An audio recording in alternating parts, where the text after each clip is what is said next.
உலகம் முழுக்க பரவி இருக்கும் ரெட்ரோ ஆன்மீகம் நேயர்கள் அனைவருக்கும் இனிய நல்வாழ்த்துக்கள். எல்லோரும் நன்றாக இருப்பீர்கள். இப்பொழுது 2025 ஆவணி மாதம் மேஷம் முதல் மீனம் வரையிலான இந்த 12 ராசிக்காரர்களுக்கு என்ன பலனை செய்ய போகுது, எப்படிப்பட்ட ஒரு நன்மைகள், ஒரு சாதகமற்ற தன்மைகள் ஏதாவது வந்துருமா அப்படிங்கிறத முதல்ல கவனிக்கிறதுக்கு முன்னாடி இந்த ஆவணி மாதத்தில் என்ன மாதிரியான கிரக நிலைமைகள் இருக்கின்றன, முக்கியமாக சொல்லப்போனால் இந்த மாதம் முழுவதும் ஆட்சி என்கின்ற தன்னுடைய சிம்ம வீடான சொந்த வீட்டில் சூரியன் இருக்கக்கூடிய ஒரு அதி அற்புதமான நிலைமைகள் இருக்குது. மற்ற கிரகங்கள் ராஜ கிரகங்களான ராகு கேதுக்கள் குரு சனி இவங்க ஏதாவது ஒரு மாதிரியான பாபத்துவமான கெடுபலன்களை தரக்கூடிய நிலைமைகளாக இருக்கிறாங்களான்னு பார்த்தீங்கன்னா கண்டிப்பாக கிடையாதுங்க.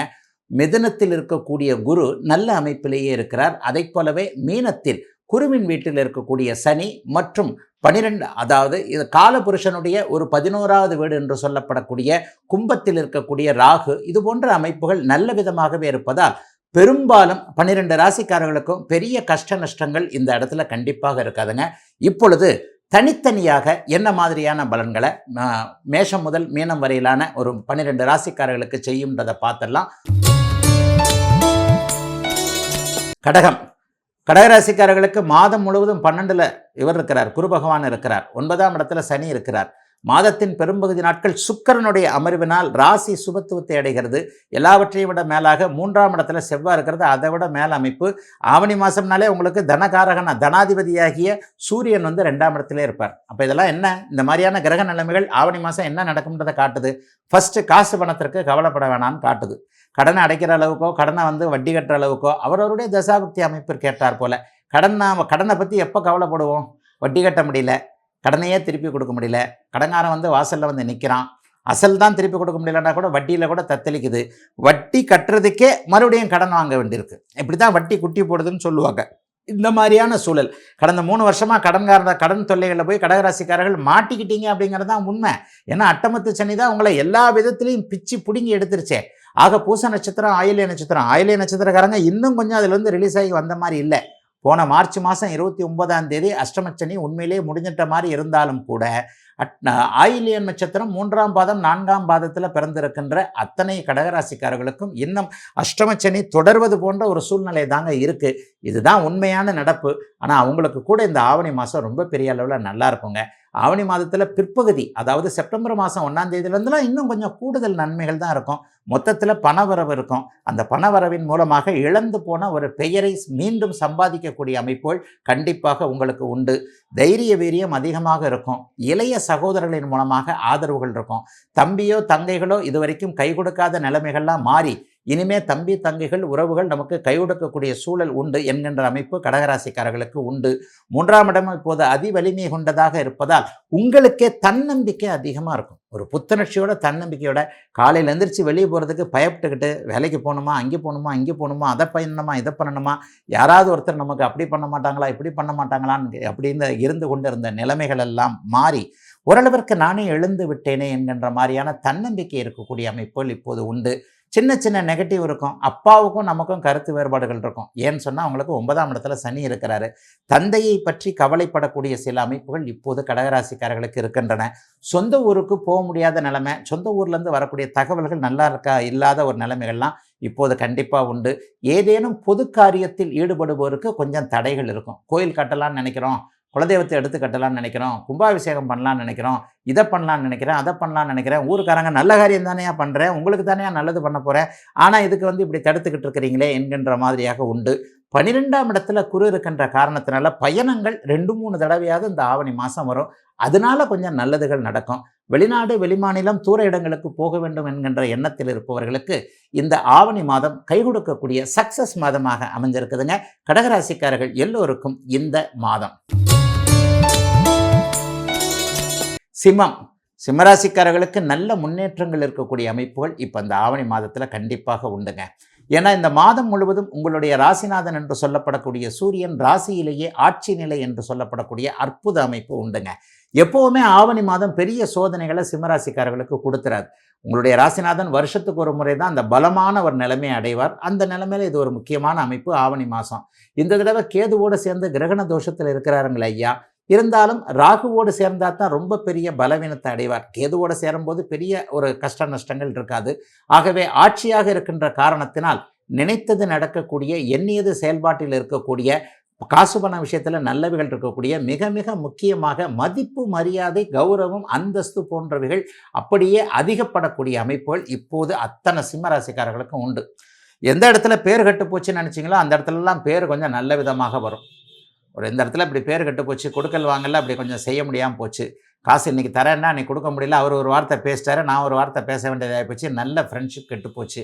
வியாபாரம் இந்த இடத்துல ஒரு மாதிரி போட்டியான ஆளுங்களாக வந்துருச்சு. இன்றைக்கி பாருங்கள், வியாபாரத்தில் கடைங்களுக்கு ஆளுங்க தேடி வந்தது போக இப்போ கடைக்காரங்கெல்லாம் வீடுங்களுக்கு தேடி போக ஆரம்பிச்சிட்டிங்க. அப்படி தான் இருக்குது உண்மையிலே வியாபாரம். யார் இப்போ கடைக்கு வர்றதில்ல, வீட்டில் உட்காந்துக்கிட்டே ஒரு ஆப்பில் அப்படி இப்படி போட்டாச்சுன்னா 10 நிமிஷத்தில் மளிகை கடையிலேருந்து, மீனிலேருந்து, முட்டையிலேருந்து, காய்கறியிலேருந்து எல்லாம் கொண்டு வந்து கொடுத்துறதுக்கு இன்றைக்கி ஆப்பு வந்துருச்சு.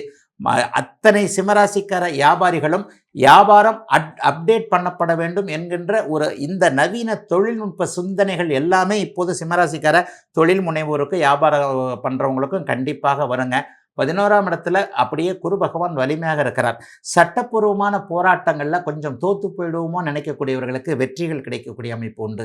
அங்காளி பங்காளின்னு சொல்லப்படக்கூடிய அந்த இவங்க சித்தப்பா பெரியப்பா மக்கள் அத்தமார்கள் இவங்களோட சேர்ந்து கோர்ட்டு கேஸுன்னு போயிருக்கிறவங்க, தாத்தா சொத்தை பிரிச்சிக்க முடியல, அப்பா சொத்தை பிரிச்சிக்க முடியல, இந்த மாதிரியான ஒரு கஷ்ட நஷ்டத்தில் இருக்கக்கூடியவர்கள் எல்லோருக்குமே இந்த மாதத்தில் சுமூகமான தீர்வுகள், நான் கொஞ்சம் இறங்கி வரேன், நீங்கள் கொஞ்சம் இறங்கி வாங்க, பேசி தீர்த்துக்கலாம், இன்னும் எத்தனை வருஷம் தான் இப்படியே போய்கிட்டு இருக்கிறது என்ற மாதிரியான அமைப்பு, அல்லது கோர்ட்டுக்குத்தான் போவீங்கன்னா கோர்ட்டில் சாதகமான தீர்ப்புகள் வரக்கூடிய அமைப்புகள் 11ஆம் இடத்தில் இருக்கக்கூடிய அமைப்பினால் உண்டுங்க. ஐயா, அஷ்டமச்சனி நடந்துக்கிட்டு இருக்கே, நீங்கள் பாட்டில் சாதகமான பலனை சொல்லிக்கிட்டே இருக்கிறீங்களே, அஷ்டமச்சனி எல்லாத்துலேயும் பிடிச்சி ஆட்டாதா அப்படின்னு கேட்டிங்கன்னா, ஏகப்பட்ட சேனலில் சன் டிவியில் பேசும்போது கூட இதை தாங்க சொல்லிக்கிட்டு இருக்கிறேன். சிம்மராசிக்காரர்களுக்கு அஷ்டமச்சனி என்பது ஒருபோதும் இன்னும் ஒரு வருஷத்துக்காவது தீமைகளை செய்யாது.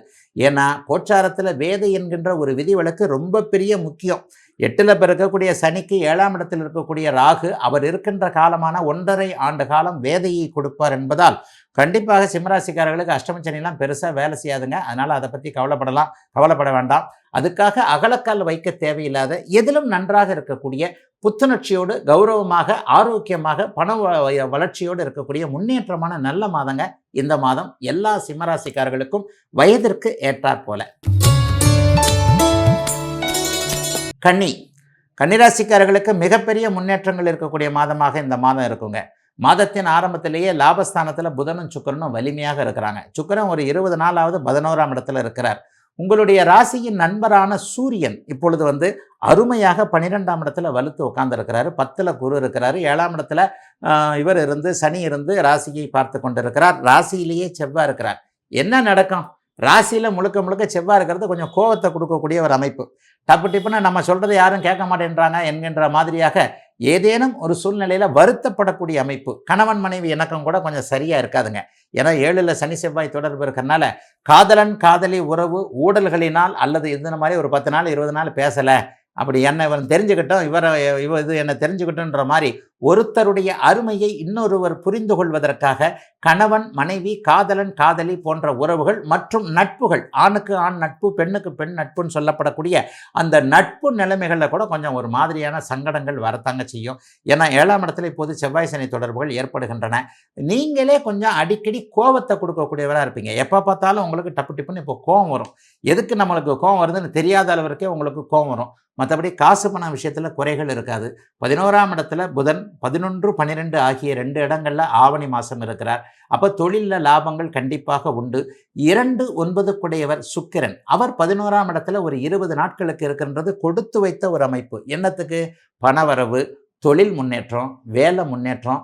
இதுவரைக்கும் வேலையில் சாதிக்காத, குடும்பத்தில் ஏதாவது பிரச்சனைகள், பர்சனல் பிரச்சனைகள், கணவன் மனைவி உறவு கசப்புகள் இந்த மாதிரியாக இருந்தாலும் கூட தொழில் மேன்மை இருக்கக்கூடிய அமைப்புகள் இப்போது கன்னிராசிக்காரர்களுக்கு அட்டகாசமாக உண்டு.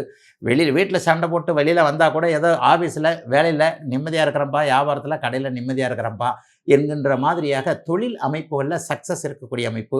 சிலருக்கு பாருங்கள், ஆயிரக்கணக்கில், லட்சக்கணக்கில், உங்களில் சிலருக்கு கோடிக்கணக்கில் கூட வருமானங்கள் வரக்கூடிய அமைப்பு இப்போ இருக்குது. இன்னும் ஒரு விஷயத்தை கண்டிப்பாக சொல்லி ஆகணும். செலவும் இருக்கும், நல்ல செலவுகள் இருக்கும். 12ஆம் இடம் இப்போது சுப அமைப்புகளில் அந்த அதிபதியே அதனுடைய வீட்டில் ஆட்சியாக இருக்கின்ற காரணத்தினால் சிலருக்கு கிழக்கு நாடுகள் என்று சொல்லப்படக்கூடிய சிங்கப்பூர், மலேசியா, இந்தோனேஷியா, ஆஸ்திரேலியா போன்ற நாடுகளுக்கு போவது, அதன் மூலமாக வருமானங்கள் வருவது, ஏற்கனவே அந்த கிழக்கு நாடுகளில் இருக்கக்கூடிய அத்தனை கன்னிராசிக்காரர்களுக்கும் நல்லவைகள் நடக்கக்கூடிய அமைப்பு. சிலருக்கு வீட்டு பொருட்கள் என்று சொல்லப்படக்கூடிய ஏசி, டிவி, ஃப்ரிட்ஜ் இந்த மாதிரியான ஒரு விஷயம் ரொம்ப நாளாக வீட்டில் கேட்டுக்கிட்டே இருக்கிறாங்க, அல்லது பசங்களுக்கு கல்விக்கான விஷயங்கள், அவங்களுடைய எதிர்காலத்திற்கான விஷயங்கள் என 12ஆம் அதிபதி விரயஸ்தானத்தில் வலுவாக இருப்பதால் வரவும் இருக்கும், அதற்கேற்ற செலவுகளும் இருக்கக்கூடிய நல்ல மாதமாக அமைஞ்சிருக்குங்க இந்த ஆவணி மாதம் அத்தனை கன்னிராசிக்காரர்களுக்கும் இப்போது.